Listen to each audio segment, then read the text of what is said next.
UiPath extensions for browsers. This is one of the, I'll say, from the day UiPath started back in 2016, which is when I started using UiPath, was 2016. This extensions were there from the starting. It has evolved a lot. We started with Chrome and IE, then it came Firefox, then Edge Chromium, and now we have custom browsers, we have migration tools. So everything is in one place now. So, and also when from support perspective, when we see the issues or the challenges that the end user using UiPath faces, are predominantly on how we can achieve the efficiency of extensions, be it Chrome, Edge Chromium, Edge Legacy, and how those extensions plays a major part in the automation life cycle. So when we talk about user automation or UI automation, browsers plays a major part in it, be Chrome, Google Chrome or Edge Chromium now. So this extension plays a major role in determining how the browsers, how the automations behave, and how the code will be productive and how the code is efficient in the long run. So this extension plays a major role. And that's why we see many cases or many support incidents being raised to us to explain or to ensure things are in proper place.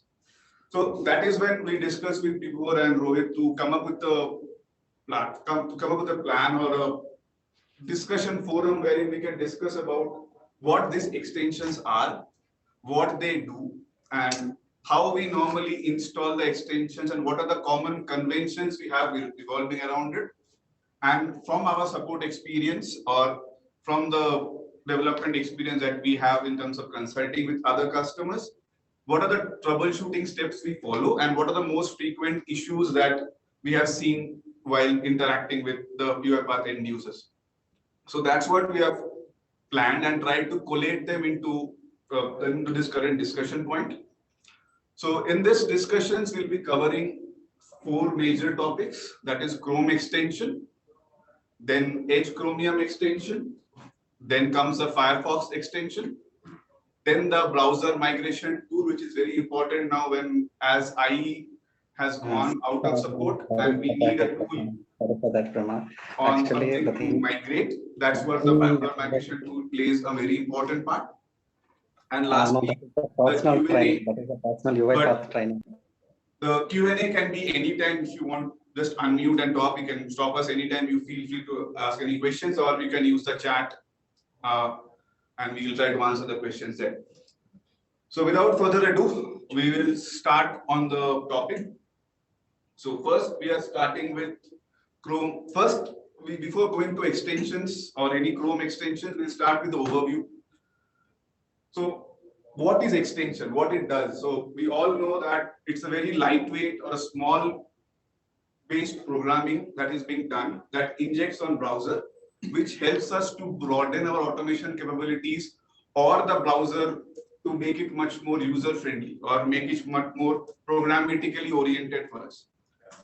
So that is what extensions are, and we are just using a similar extension mechanism for UiPath where a particular code gets injected and that helps us to automate the browsers that we have and interact with the browser much more efficiently. Now, one more small point that comes up every time when we talk about extension and from a security perspective is UiPath as a company, we do not store or access any customer data. So all the extensions that happens, all the extension that gets installed happens in the local machine or the VMs where we are installing it. No data is being transferred out. There is no data sharing happening, and we do not capture any data to ensure that we are secure, much more secure in that setup. Now, whenever we talk about extension, how we will do it, there are 2 different ways to interact with extension. First comes Studio, wherein you can install Source Studio either from the tools section or while using the installer, while installing the you can send the entire UiPath platform. Then to ease up how we deploy this to multiple machines or how we can have a complete continuous deployment platform, we have this tool called as Setup Extensions, which gives us the flexibility to install with multiple different parameters linked to it. That's how we normally do the extension, the offline installation or multi-deployment for those extensions. Now, in terms of browser, with extensions, we support three major categories of it: Google Chrome, Microsoft Edge Chromium, and Mozilla Firefox. IE and Microsoft Edge Legacy are out of support, so we are not including them in this list anymore. Now, going on, now we'll focus on Chrome.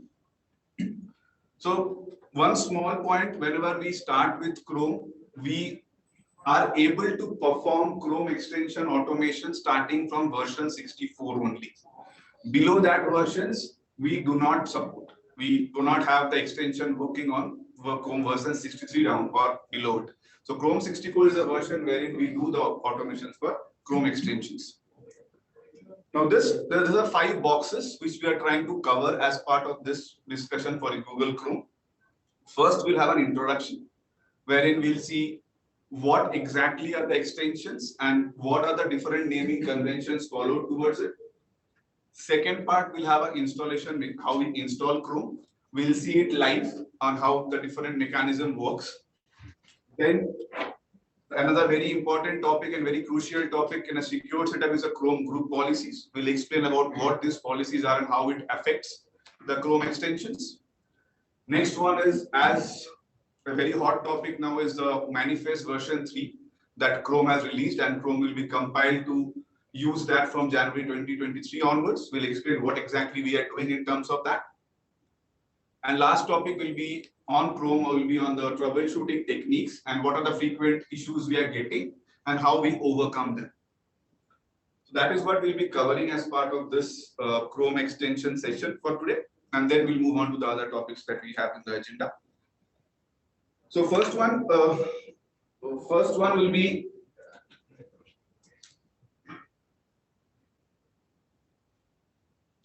So now with every Chrome, with every Studio versions, we have a naming convention linked to it, and this particular ID, or what we call as extension ID, plays a major role in installing the extension. So back in 18.2, we have a different ID.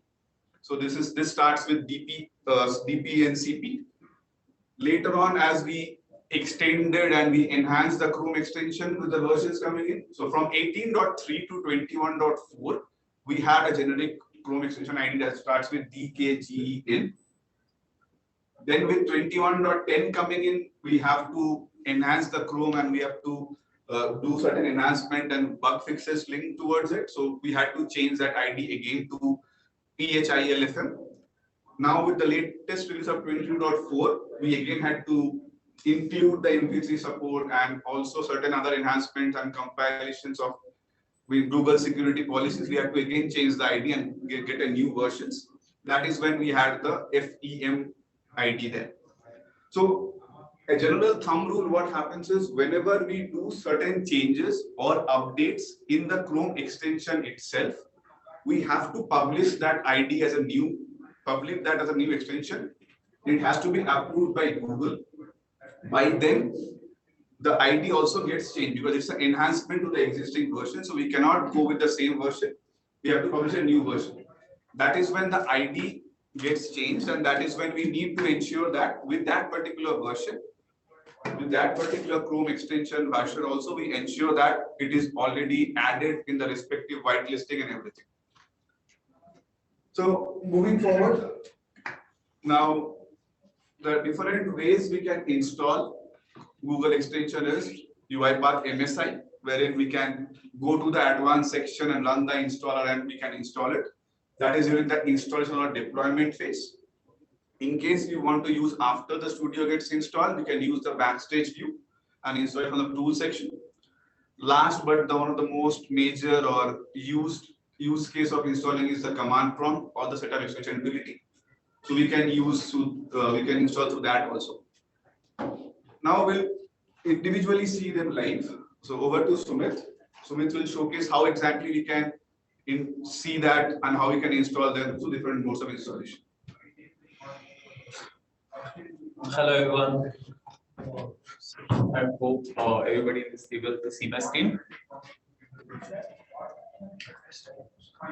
Okay, so as Souvik said, there are few. Are we audible? Are we audible? Yes, you are audible.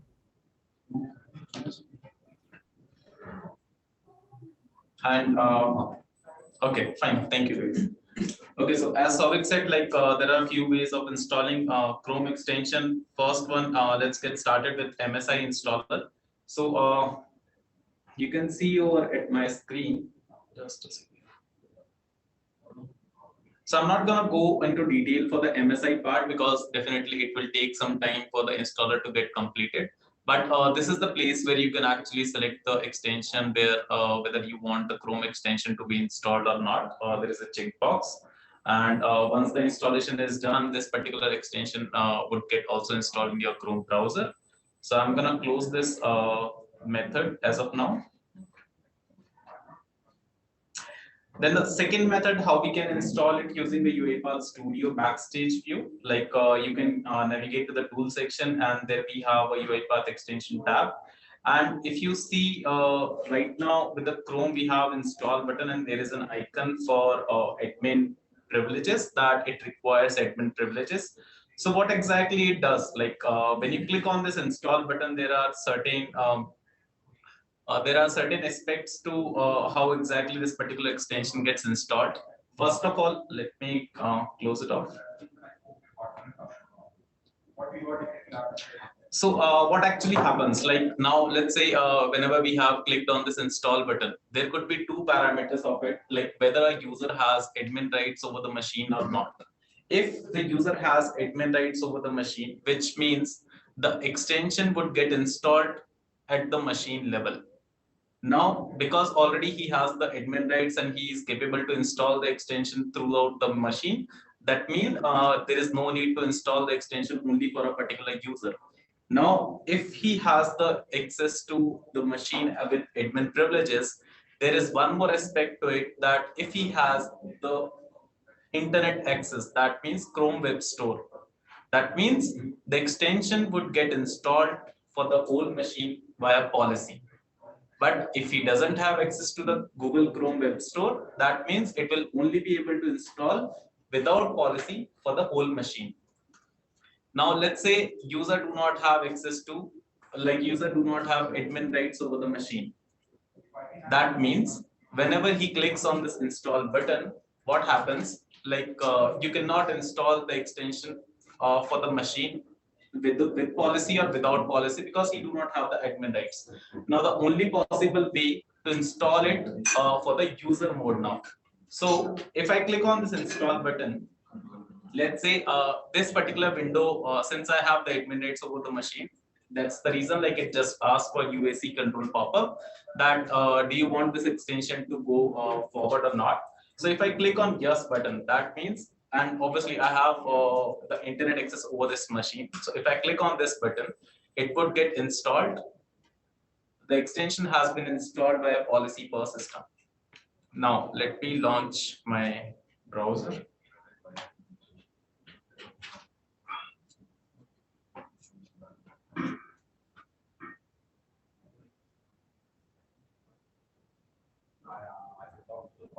So you should be able to see that there is a UiPath web automation has been installed, and it is installed by your administrator. And it is actually like you do not have rights to like enable or disable this particular extension. This is a grayed out option. Now, let's say I'll quickly uninstall this extension.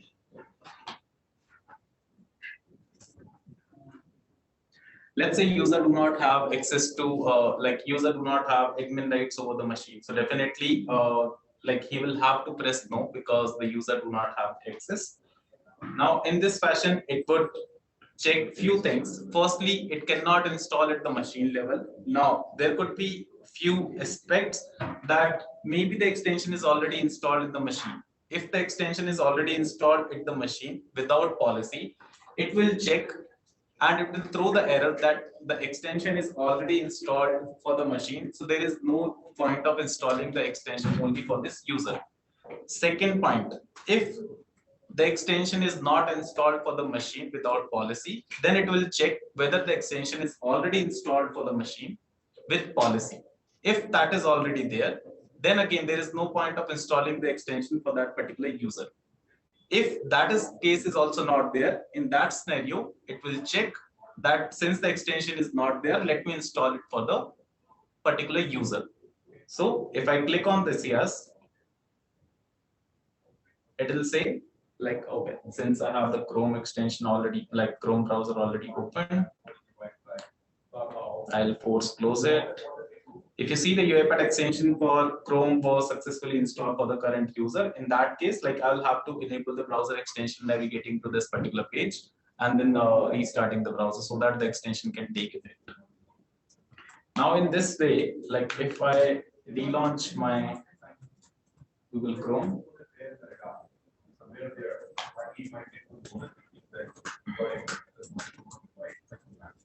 so what I would like to right is that outside that my radar runs off over the radar, but in the software, right? So all I'm trying to say is you can need to start looking at this business from Q3 like that, because Q2 the second quarter, first quarter, it's not that you can say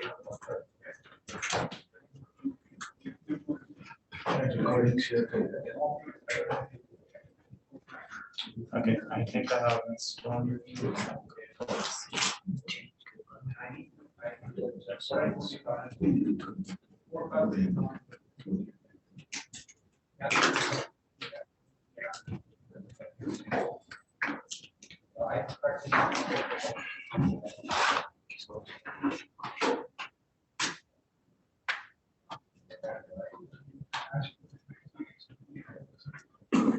okay, yeah.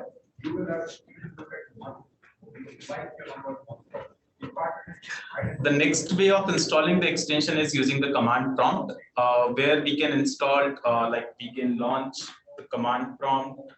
I'll quickly do that. I will go back and say I told you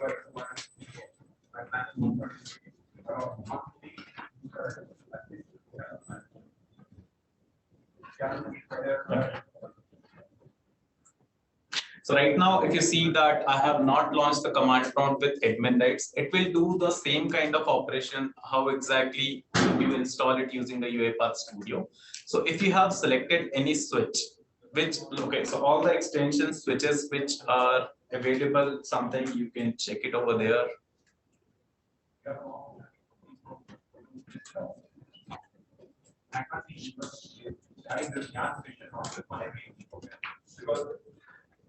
So this is the utility which is responsible for installing all the extension, where like if I showcase to you that the Chrome Global policy and these kind of things which can be used in order to install the extension. So right now I have not launched command prompt using the admin rights. That means if I select any kind of switch which requires either at the machine level or at the policy level for that user or for the whole machine, which requires admin rights, it would actually prompt you for admin rights. If you do not have the right, then obviously it cannot install the extension. So let's say at this moment, if I write a command of setup extension /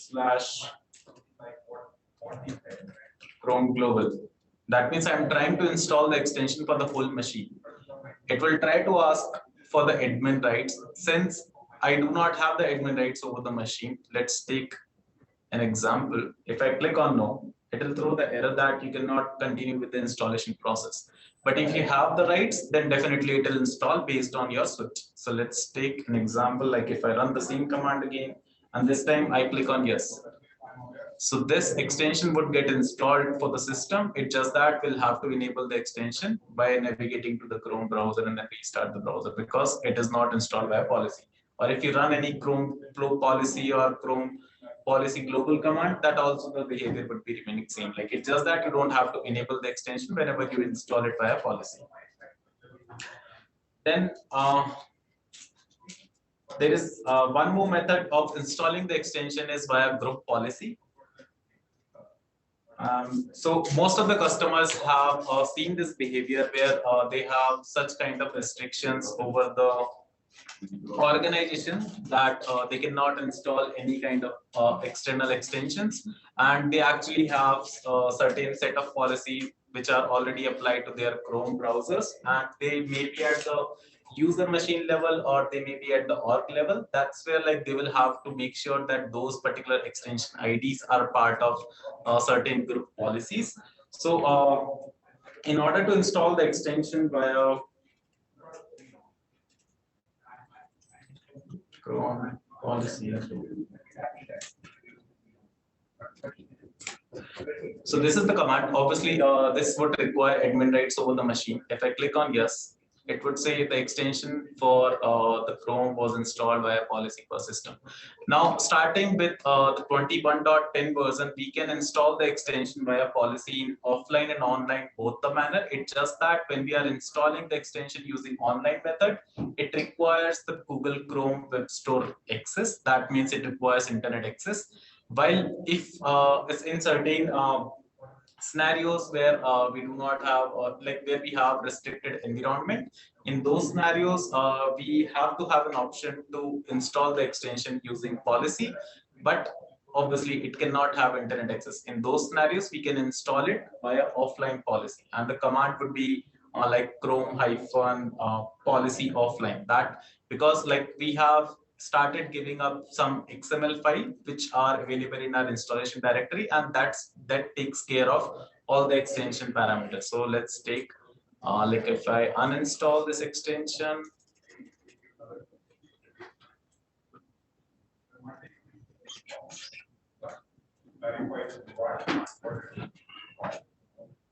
so the extension has been uninstalled. Now if I install it via policy offline, this again, obviously you are installing at the machine level. That's where like at the user level, in those both the scenarios, you would require admin rights over the machine. That is required when you are like dealing with the policies. So it also installed the extension. Now the difference between both the methods are, like even though you have installed it in the offline method, now the extension ID, if you see, okay, just 1 second.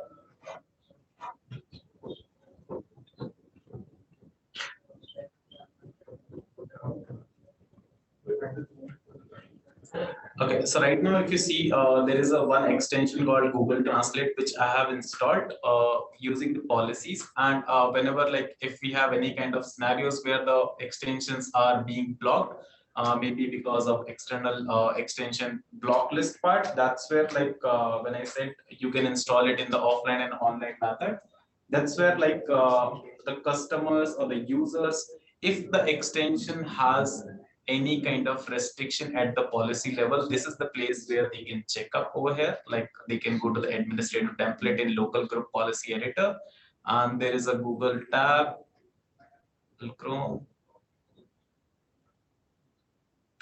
and then extensions.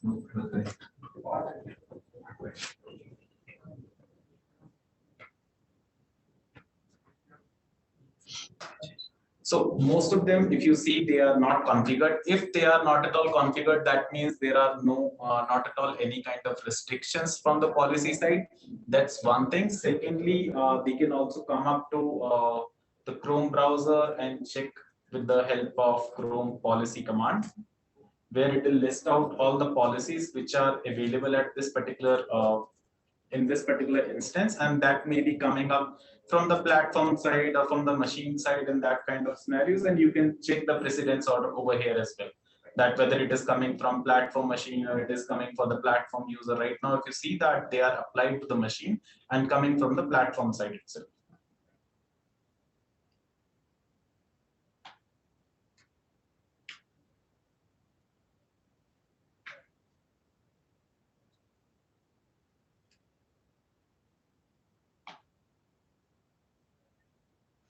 Okay, so if any of these policies are not configured, that means there are no like you don't have to worry about whether any kind of policy restrictions available or not, because if the external extensions are being blocked, that means either they would be part of this block list policy. That means that is not configured yet.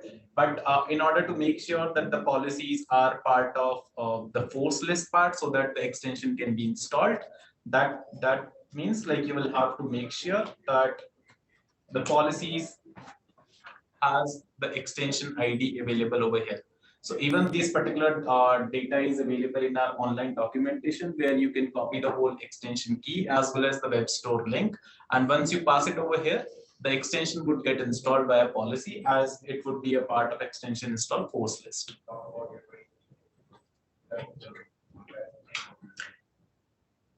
Okay.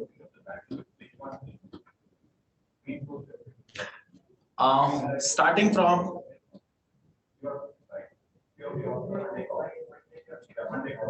so let's have a quick glance about how exactly the extension works.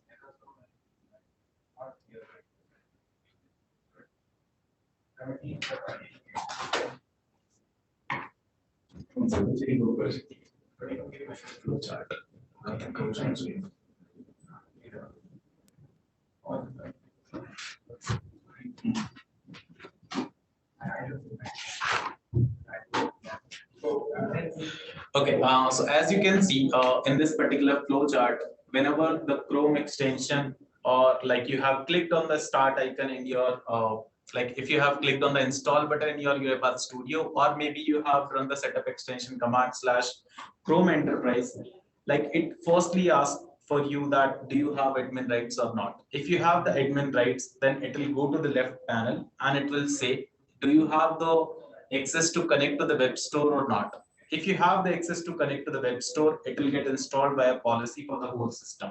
But if you do not have access to the whole the web store link, that means since you already had the extension, since you already had the admin rights over the machine, and you can install it at the machine level, that's where like it will install at the machine level, but obviously without policy, because you do not have access to the web store link. Like offline policy is something where you will have to explicitly write the command. Without that, it will try to get the values from the Chrome web store link only. Now, coming to the right side, if you do not have the admin rights, firstly, it will check whether the extension is already installed for the system or not. Because definitely, if you do not have the admin rights, it can only and only install for the user level. Now, before installing at the user level and give you the confirmation that the extension has been installed for this particular user, it actually checks certain checks over the machine that whether the extension is already installed offline for the machine or not. If it is already installed, then again, there is no point of installing it for the user, and it throws this particular error. If it gets bypassed, that means the extension is not installed for the machine. It checks whether the extension is installed via policy for the machine. If it is installed, it will again throw the error that extension is already installed. If not, then it will again check if the extension is installed via policy for that user already, because it is again a higher level of that. If that is there, it will throw the error that is it already installed via policy for this particular user. If this particular checks also get bypassed, in that fashion, it would ask that the extension can be installed without the admin privileges. And if you click on yes, the extension would get installed for the user, and you will have to enable it in the browser. But if you say no, that means you are not willing to install the extension at that moment, and extension is also not installed in your machine as of now. That means it would say the extension process is cancelled. So that's how the whole flow of the enterprise detail of Chrome extension. Thanks, Sumit. So before we go to the next topic, any quick questions that you have in terms of the extension mechanism, the ways of installing the extensions? We have one question in the chat which covers about why we don't see the extensions in the web store. So in the older versions, it is available. In the newer version, they've limited that because the installers that we currently ship are packaged with all the necessary changes that the extension needs while we install them. So it is not recommended to install that from the web stores because there are certain files or certain configurations that we need in our studio to make the extension be much more stable and efficient. That's why the studio that we currently ship are much more, I'll say, compact with those details, and with all the extension switches available now and the utility available, it is recommended to use the studio installation or the MSI or the extension utility than web store because it has certain, I'll say, certain changes that we ship that doesn't include that in the web store. So always ensure that when you're installing it, install from the recommended ways to have much more efficiency and stability in that manner. So any questions for the installation mechanism? If not, we'll move forward to the next topic. There are a couple of questions in chat. Okay. So does MSI have command line switches to install extension as well? Yes. So you can use that. I think that is what Sumit was showcasing in setup extension that you can use. Then the other one was how can we, what actions are required for extensions? In terms of upgrades, when you are doing an upgrade, it automatically takes care of the existing extension. There's nothing specific needs to be required for extension. But if you are planning to change to certain things like from offline to policy, you can use the switches for that. It automatically takes care of it. Does the UiPath extension affect it run if other applications or extensions are enabled? We haven't seen much of a problem, but there are certain extensions that we have seen in few of the customers, I'll say, which interferes when other extensions are working. So if those extensions are enabled, the native host messaging cannot work with other extensions. So that is when we get a problem, but that is very rare. It's not a very well-known scenario. It's very rarely we have found those extensions that stops or halts the Chrome extension execution.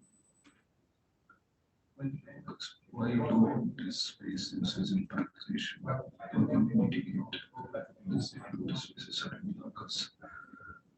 So specifically for low disk space, the issue what happens is it's not from the extension perspective. It happens from the native messaging host and studio perspective, because for executing the extensions and for studio and robot to get executed, it requires certain space, because with the newer versions coming in, there are certain things that we have added in our tool that requires a disk space. So that is when the execution gets halted.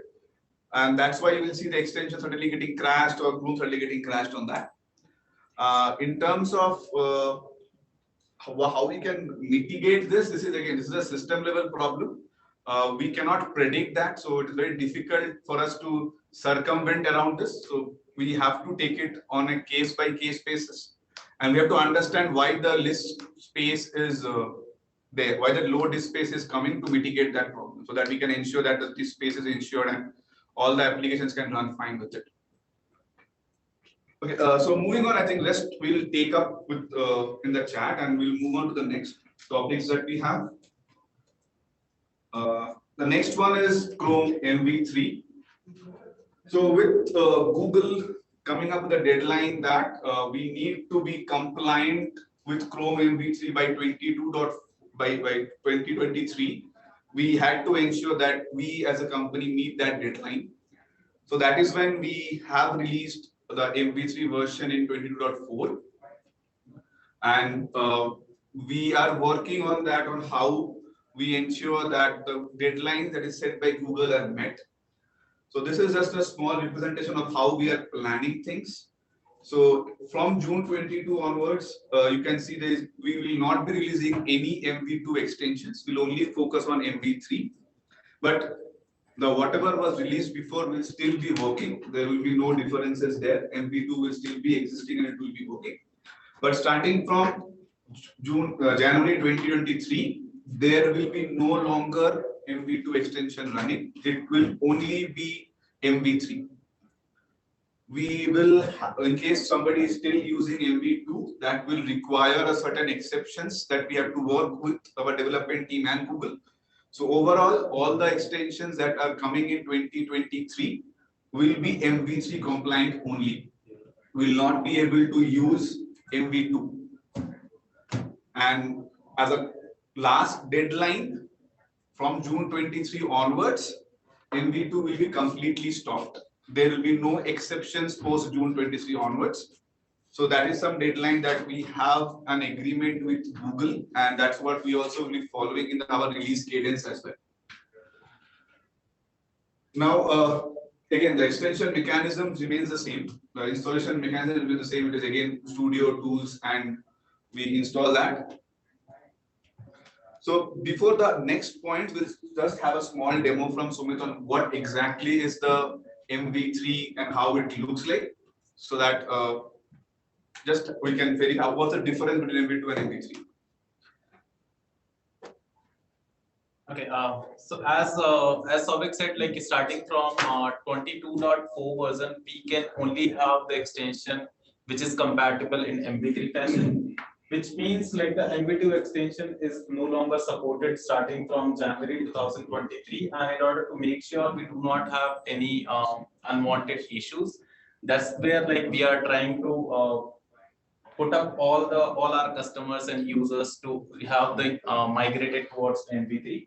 Like the major important point about MV3 extension is that it aims to keep backward compatibility with all the older driver packages and maintain its existing functionality. What exactly the difference you might be able to see when you are installing the MV3 extension is that, like if I install the extension, like by default, if you are installing using 22.4 setup as of now, it will only install MV3 extension. So let's say if I install the extension only for the current user.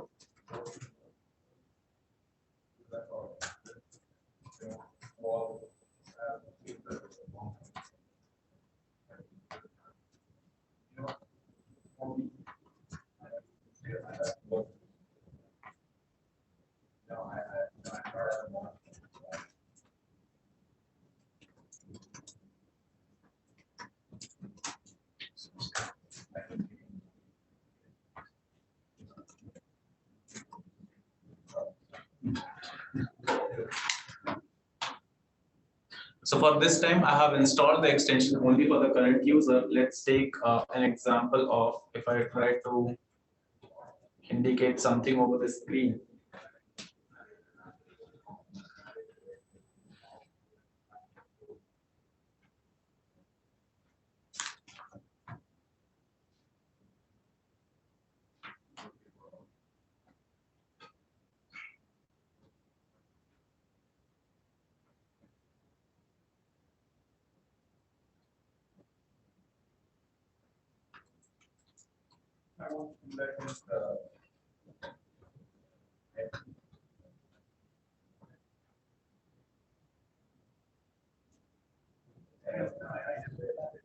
So you see there is a pop-up saying that UiPath web browser automation started debugging this browser. That means like we have changed our functionality, how exactly the MV3 extension is gonna work. It's just that this particular pop-up is just for saying that we are using the extension in MV3 fashion in the debugging mode, but it doesn't change any of this existing functionality or how exactly the extension used to work before. If you just click on cancel, it would not show up again. Or like even if you also get the selector for this cancel button or you this particular cross icon. So it should not bother you, but this pop-up would only be shown on the screen if the extension is not installed by a policy. If it is installed by a policy, this pop-up would not even show up. When it is when it is not installed by a policy, that's where like you will see this pop. So let me you can show that, like if I click on indicate element, I get this cancel button icon and this cross icon and all this stuff. So you can, like, if you have this kind of limitation where you work on the scrolling on the automation, that's where like you can like click on this cancel button or you can scroll it up. Now let me install it via policy again.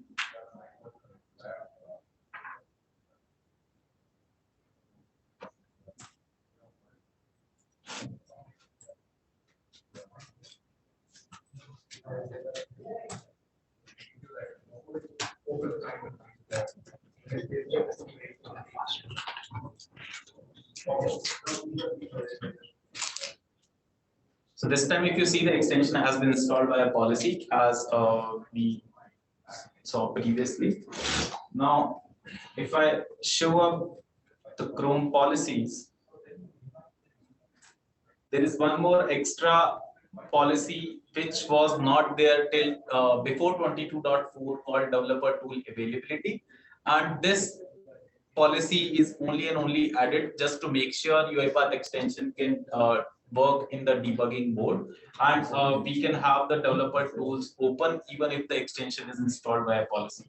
So let's take like previously, if you have used previous version of UiPath Studio with UiPath extension, if you like enable the developer mode, you were not having option to open the background page HTML. But in starting with 22.4, like you should be able to open the background page and see all the kind of console error and that kind of stuff over there as well. So this is the only difference with MV3.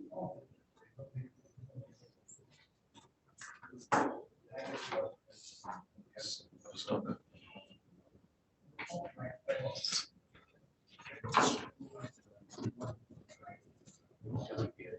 Okay, thanks Souvik for detailing out MV3. Now, so certain pointers regarding the compatibility that we have also seen in the chat. There are a few questions on that. So with the release of MV3, all the automations that were running in MV2 will still run as intended. There will be no differences in that. That is one part. Second part is in terms of compatibility with older driver packages like system activity and other UiPath drivers, it will still be compatible. There will be no problems in the compatibility part. Last one is we will be releasing patches for all of the LTS versions that we have currently that will be MVC compatible. We don't have the exact dates for now because development team is working on it. So please make sure of the release notes so that this you can take a tab on that one that particular version is released that is supporting MVC. Going forward, I believe this is a very major topic on how we deal with issues that we get in terms of Chrome extensions. So as a basic check, or this is like a preliminary check that solves 50% of the problem, is by ensuring these three simple steps. First is check if the host is running. So when I say host, is the retimessaging.exe is running or not? Because that exe is responsible for all the communication that happens from UiPath and Chrome. If that exe is not running or it is blocked or stopped, any communications will not happen. So as a first step, whenever we get any issues in terms of Chrome extensions, please use Task Manager or Process Explorer or Windows Explorer to ensure that the host is running fine. There is no problem in it. Second part is sometimes when we have multiple instances of Chrome open, and this instances hindrance with the extension mechanism of host, that is retimessaging.exe, that sometimes pauses the host to communicate with that.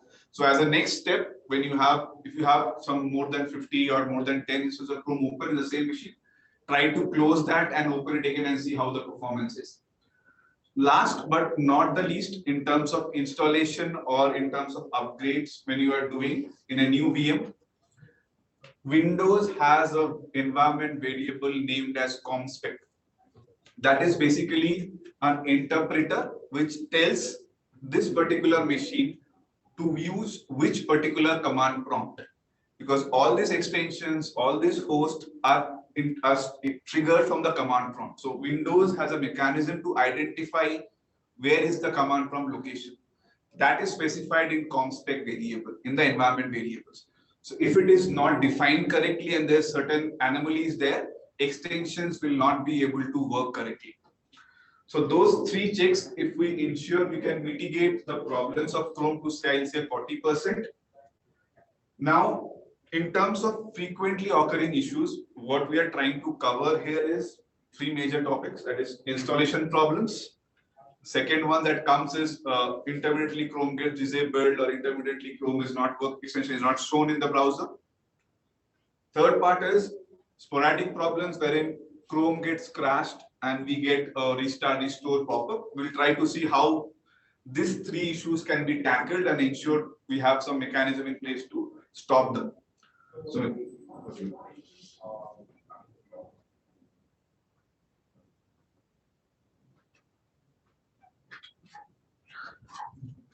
okay. So as Souvik said, like in order to make sure that our Chrome extension should work fine, we need to make sure that the Chrome native messaging exe should be running. How exactly we can check it? Like once the extension is installed, you can navigate to the task manager, expand your Google Chrome, and you should be able to see. Restart my browser.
Just give us a few minutes. We are trying to get that content in the screen.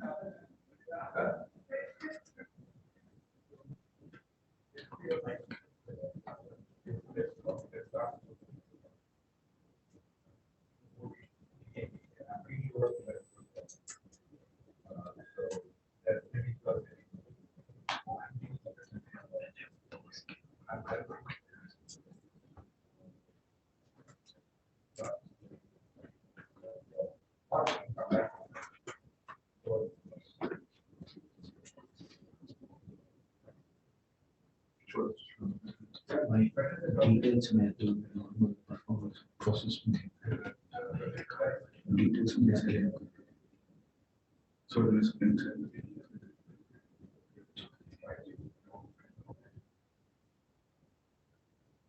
I believe my screen is visible.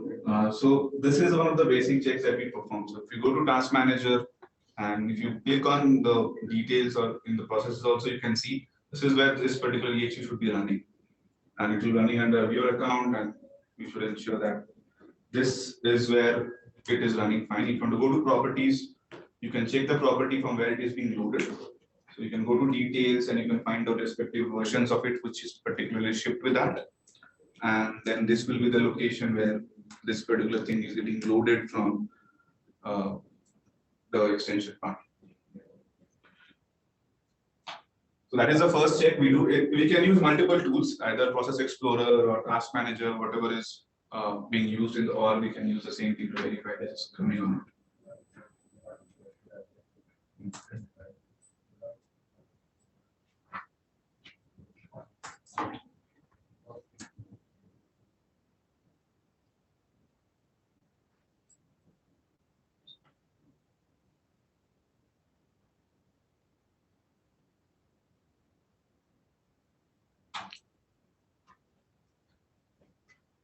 Okay, so the second part was checking up the com spec variable is something like you can check into your system's environment variables, where clicking on this environment button should give you the com spec variable, which actually points to the location of command prompt, that it will try to identify where exactly your system command prompt located, and with the help of that, the native messaging host can be running. So there are two aspects of it: making sure that com spec variable is available and the path for the command prompt is actually right, which is mentioned over here. Now the third part is like there are few scenarios where we have seen a lot of users or customers are using kill process in their activities, and let's say any of the like previous automation or previous user where he was working on the Chrome browser, and whenever the automation gets started, it actually kills the existing Chrome browser. So whenever the next time Chrome browser launches, either through manually or by the robot user, it shows a pop-up in the very right side that Chrome didn't close properly previously, and do you want to restore or not? So there is a restore pop-up. So sometimes what happens, that particular pop-up takes the advantage and it would not let you interact with the screen, and it would throw the error as cannot communicate with the browser. Please install the UiPath extension. So what happens at that place whenever this particular browser gets crashed? So let me show you. There is a like a directory called local app data, Google Chrome, user data. So all the user data profile gets stored for the Chrome at this particular location, and there is a folder called default and a file called preferences. So if you launch this file, let me open it into the notepad.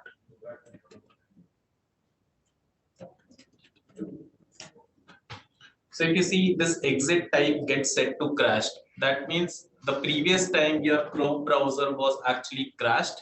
Because of that, it is not able to communicate with the browser. So either there are two solutions of it. Either if it is only happening once or twice, then you can maybe set it to normal instead of like you can just edit this value to normal and hit save. And whenever the next time you launch the Chrome browser, you won't see that restore pop-up. Or else, instead of using the kill process, maybe we can use a soft closer as close application, which would just close the application from the command prompt, and it is not treated as a kill process of that particular application. And that's where like exit type would get set to normal automatically. Then as I said previously, that there could be scenarios where Chrome extension gets disabled intermittently. It could be happen when there are some kind of policies which gets rolled out into the machine. Because of that, your extension is getting disabled. Maybe installing the extension via policy in the machine would help in that scenario, because the extension would not get disabled, or like you do not have the privilege to enable disable that extension when the extension is installed by a policy. So these are the few frequently occurring issues we have seen so far.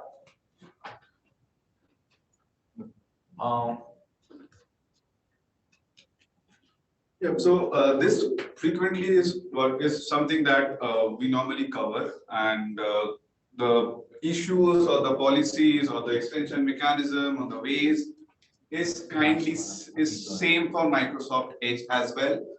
But one important thing to note here is right now the Edge legacy support is ended, so upgrade to Chromium is recommended. We will not be able to provide any support from now onwards for Microsoft Edge legacy. That is one important check there. In terms of the IDs, I think Edge extension started from 19.10. So that's when the ID was a bit similar to what we had for Chrome. But going down the line, as we had to make enhancement to make it much more compliant with Edge, with Microsoft's policies, we had few enhancements done on 21.10 and also in 22.4, where we published a new version of Edge extensions. So these are the IDs that normally, that is what we are using. And this is very important in terms of whitelisting them in the security policies. Few small important pointers is, there are certain websites in Edge that runs in IE mode. And starting with version 20.10, we support that mode of communication also. So any website that runs in IE mode in Edge is also automatable using Edge extensions. And like Chrome, we also have MV3 coming from Edge Chromium also. It is in the roadmap and it will be communicated when it is coming soon. Mostly by 20.22.10 will have that support also available for Edge Chromium as well. In terms of installation mechanism, it is the same like we did from Chrome. Only thing, the switches will change and the respective from Chrome it become Edge Chromium. Rest all things remains the same. There is no change in the installation mechanism as well. So we are not going into a demo for that because everything is same like what we have seen in Chrome. In terms of group policies also, it remains the same. Like whatever are the extension install block list, extension native install messaging block list, all things are same. Everything is similar to what we see in Google Chrome. Few important things to note here is, as shown in the slide, when you are installing via policy, depending on the user level and machine level, if you have installing via policy, extension gets enabled automatically, as Sumit was showing that time. If you don't install via policy, it requires a manual intervention to enable those extensions.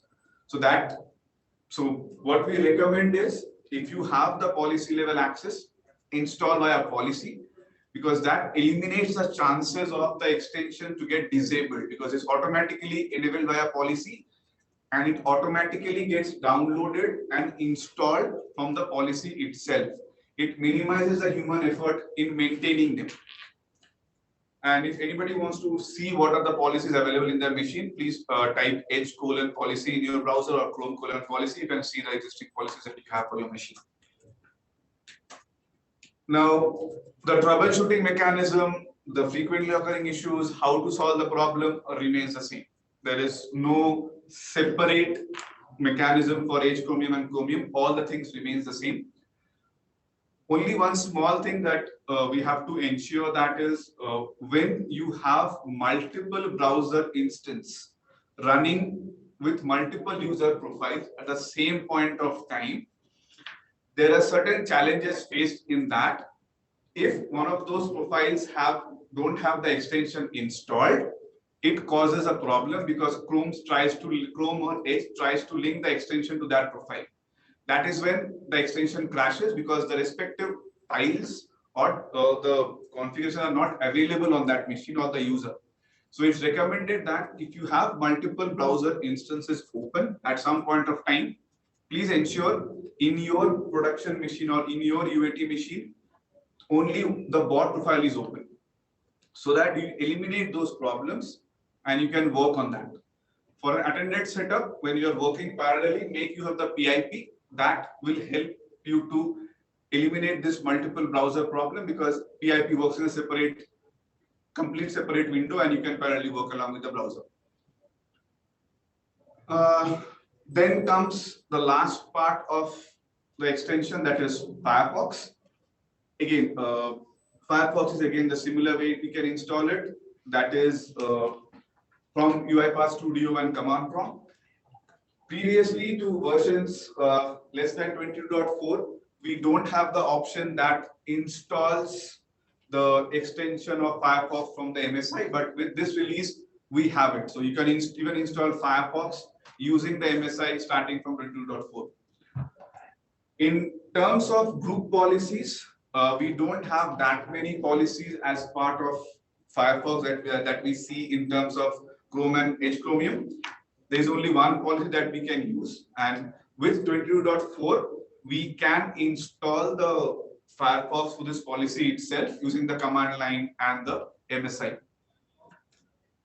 So the installation remains the same.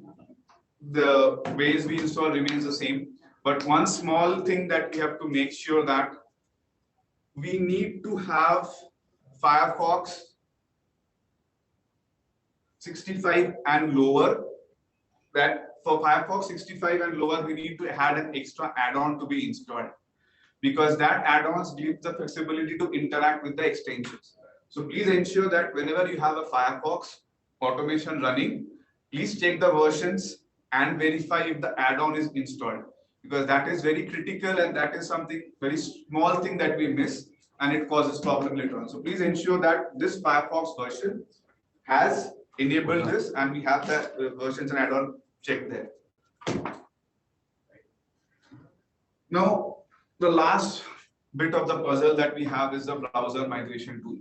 So with IE, when we had IE running, it was very easy. It doesn't need any extension, just install IE and everything we can use.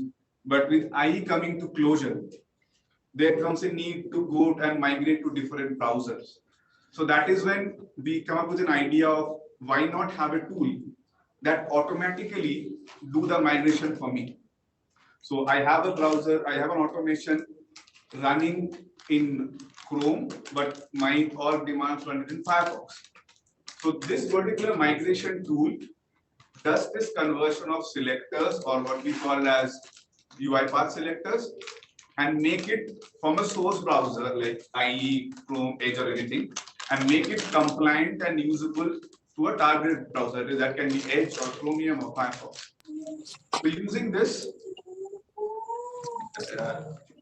any questions? Okay. So this particular tool helps us, and it reduces a lot of time that we need to do manually and converting those selectors from IE to Chrome. It takes a lot of time. So this particular tool helps us to minimize that time and also the efficiency of those selectors obtained. But this is again a tool that we do a conversion. The success rate depends on what are the level of or level of tools or level of controls we are interacting with. So it is always recommended to perform this migration in UAT, verify those selectors, and then go for production environment. Because certain selectors in IE, for an example, there are certain Windows level selectors which this tool cannot migrate, because those are not IE selectors, those are Windows selectors. So that particular migration will not be able to happen. So that's why it is recommended to ensure that post the migration tool has done its job, there is a validation in place to ensure this particular selectors or the workflows we have migrated are in line with what we are expecting. And then we can move into production. How to run this tool? There are two different ways, either from the UI that is provided, and also there is a command line that you can use. So right now we'll demo how to run this from the UI, and we'll just showcase a small workflow and we'll see how it gets converted, and we'll explain a few bit of details of how things happens there, and then we'll come to the compatibility part. So over to you.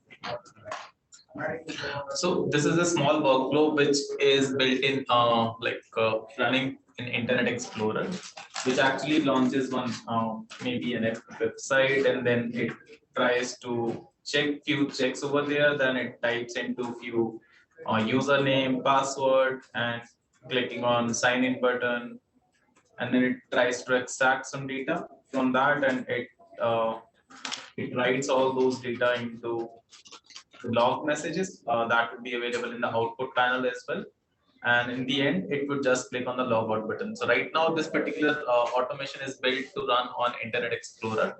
So if the migration tool is something which you can download it through the utility from Automation Cloud. And I will just showcase the EX to you.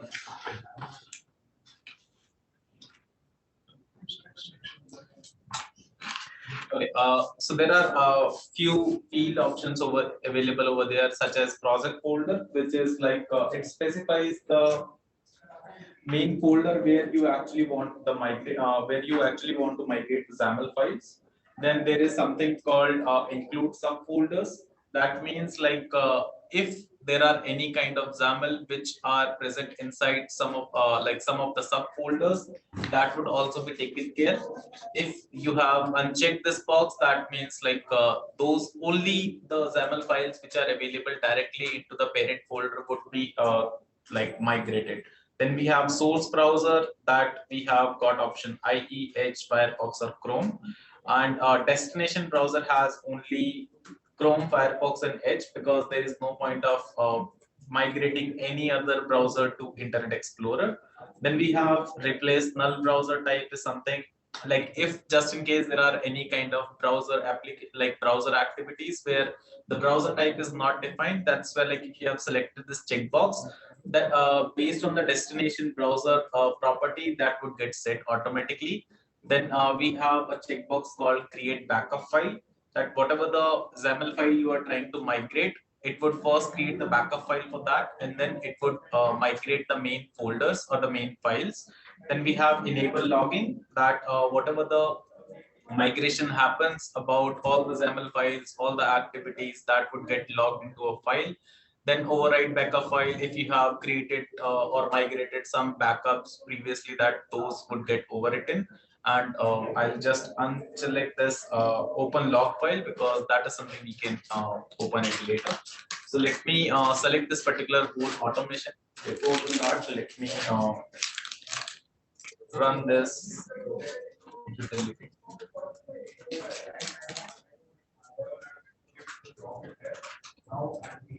So if you run this, it launches Internet Explorer.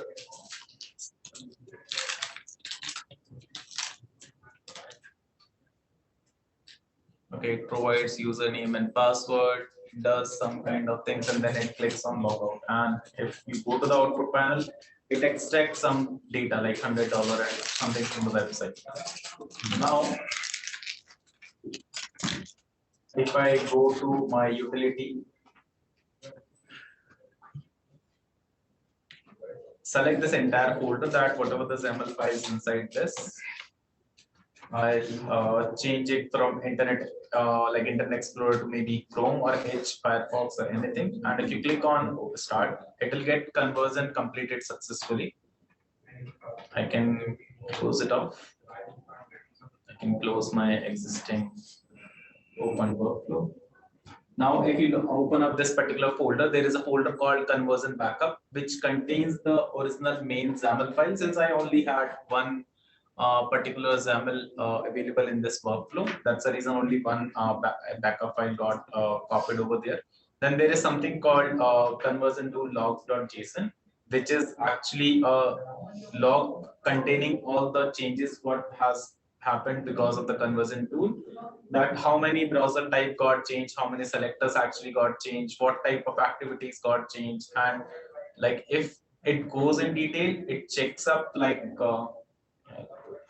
maximize this one.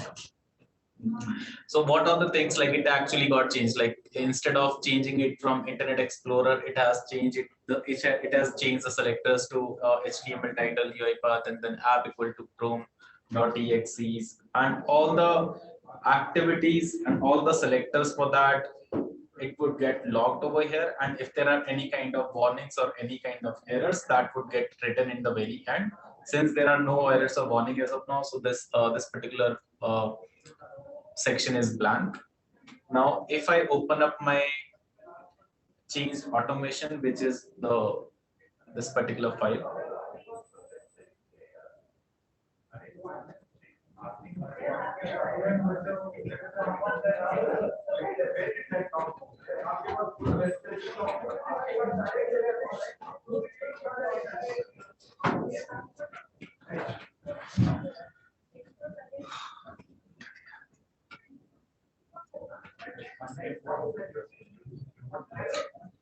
Okay, so even if you select this particular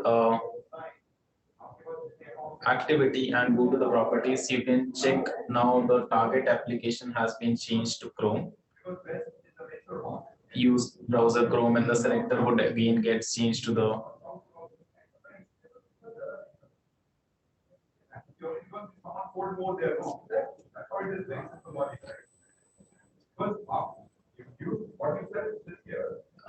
the HTML title equal to UI bank and app equal to chrome.exe. Now, if I run this particular automation, it should be able to launch Chrome browser and do all the necessary steps. So this is the pop-up which I was talking about earlier. Like it gets like whenever, because I had the value crashed as set, and the automation got completed and I got the desired result. So this is all about the conversion tool which we have, but keeping in mind that it does not have 100% accuracy as of now. With that, I'll hand it over to Souvik.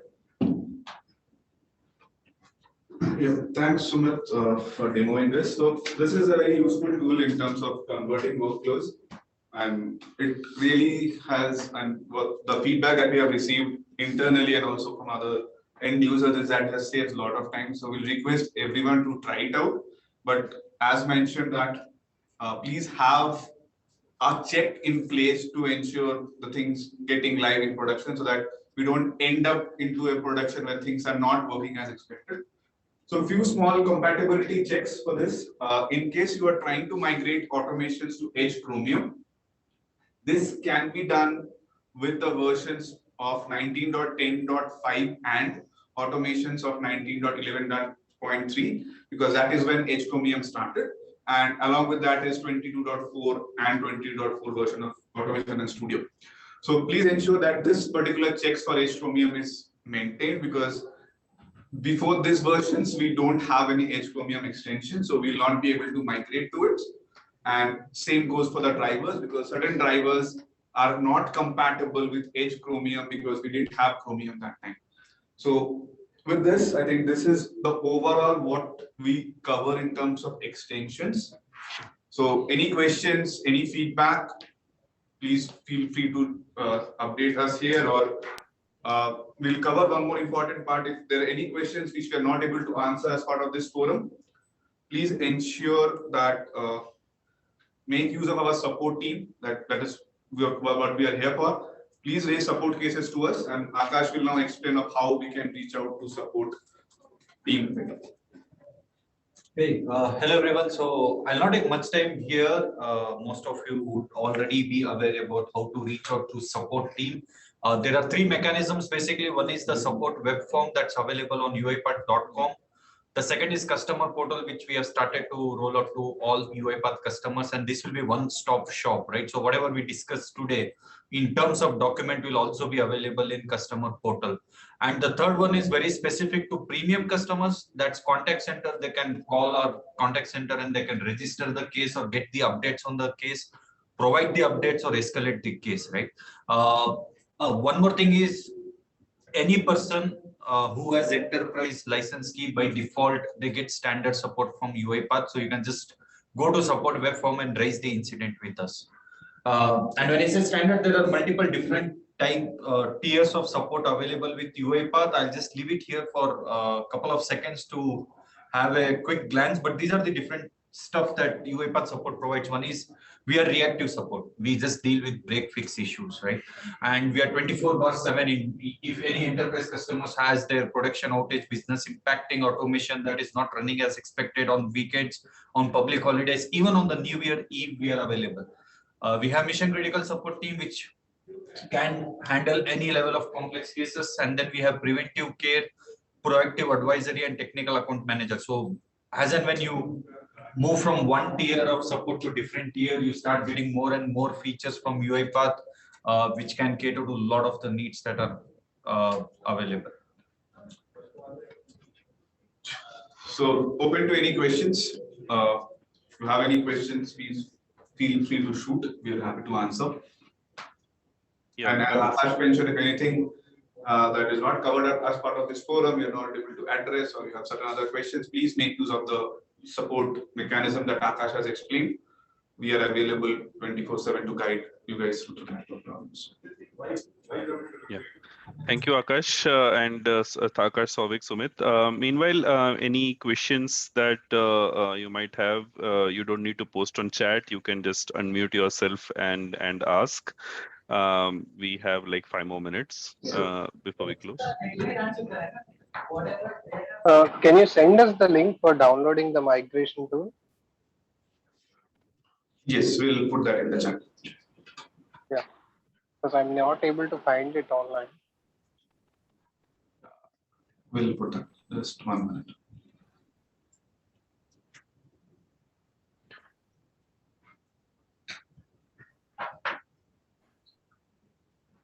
Guys, feel free to connect with Akash, Souvik, or Sumit on LinkedIn. But one thing, you may not get support on the LinkedIn, and you will have to go through the proper channel. Yeah. But feel free to connect.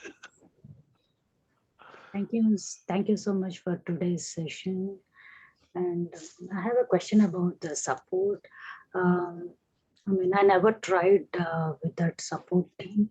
Will that support also helps for technical as well, or if I come with enterprise company? Yeah, so the support that I spoke about is a pure technical support, right? So we deal with issues like whatever we discussed today, right? So that's a piece of it, right? So we basically deal with any technical issues. And again, when I say any technical issues, it's break fix. If let's assume a person raises a case and tells, okay, can you come over a call and install orchestrator for me? No, sorry, we don't do that. But if anyone comes and says, I tried to install orchestrator, but it's failing. Yes, raise a support case, we will help you. Okay, so it can be from a web or from the enterprise as well, right? Yes, right, exactly. So it can be for any UiPath products, right? And any level of technical complexity. So you can just reach out to support and we'll help you there. Okay. So can you provide a link for that one, how to reach to the support? Yes, we'll do that. Yes, Thank you. Thank you so much for today's session as well. Is it possible to put the toll-free number for the contact center? This is available only for premium customers. And I guess once you sign the deal for premium support, automatically we'll be having a link or a PDF generated that will have those numbers. And there'll also be a TAM dedicated towards it who will be guiding you through those numbers also. Can you please share for the premium as well?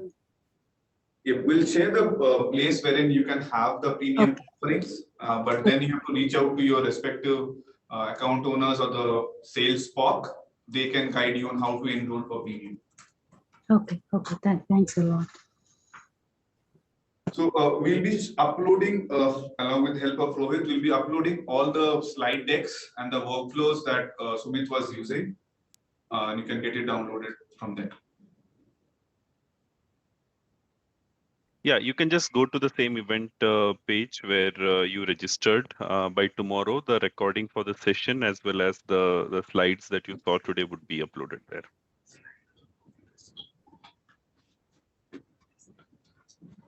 Thank you. I think that is, yeah, sorry, anyone, yeah.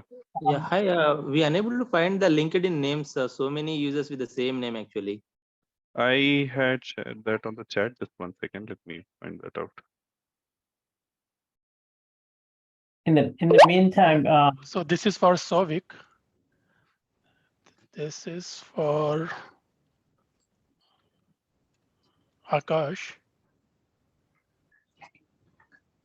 And Sumit.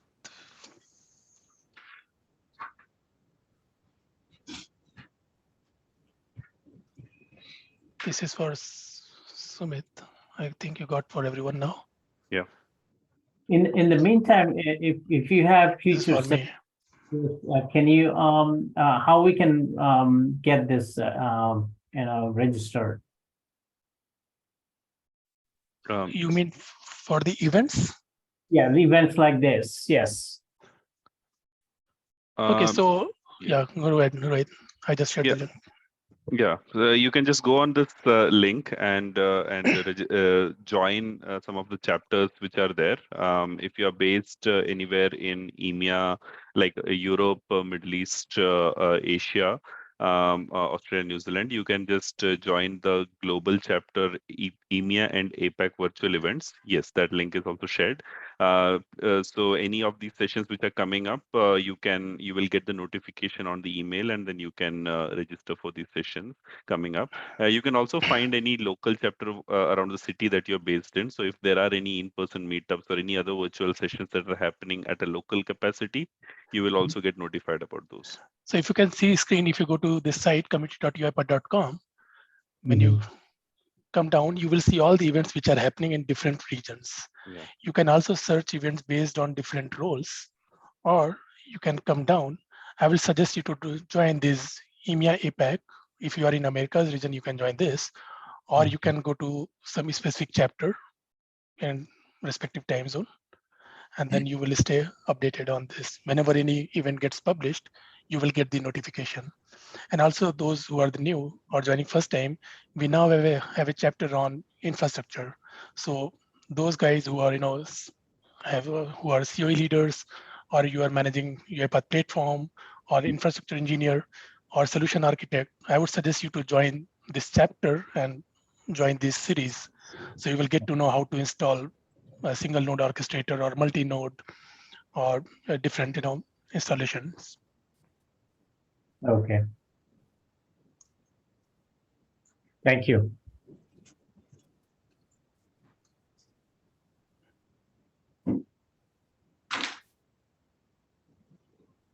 Any last questions? We are also out of time. Do you have any support email ID for learners to email any issues regarding? No, we support email ID is not available. We only support from the channels which Akash has shown, that is from the contact us form, customer portal. That are the two things where we have support from. And for premium, we have the contact center available. And you may want to visit forum.uipath.com just in case you have any issue. You might get some answer over there if it is somebody has asked that question.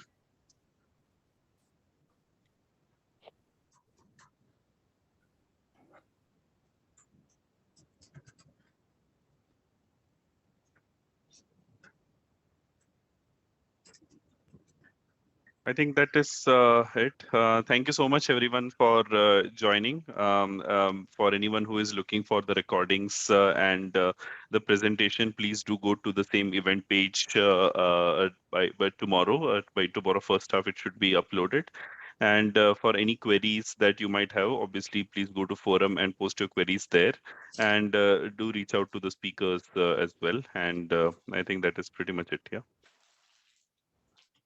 Thanks, everyone, for your time. Yeah, thank you, Akash. Thank you, Sumit. Thank you, Souvik, for your time. It was really appreciated. Yeah. Thank you. You're already getting very good feedback on the chat. Yeah. Thank you, everyone. Yeah. Stay to see all the chat messages. Yeah, awesome. Perfect. Thank you, guys. Have a good evening. Have a good night wherever you are. Bye.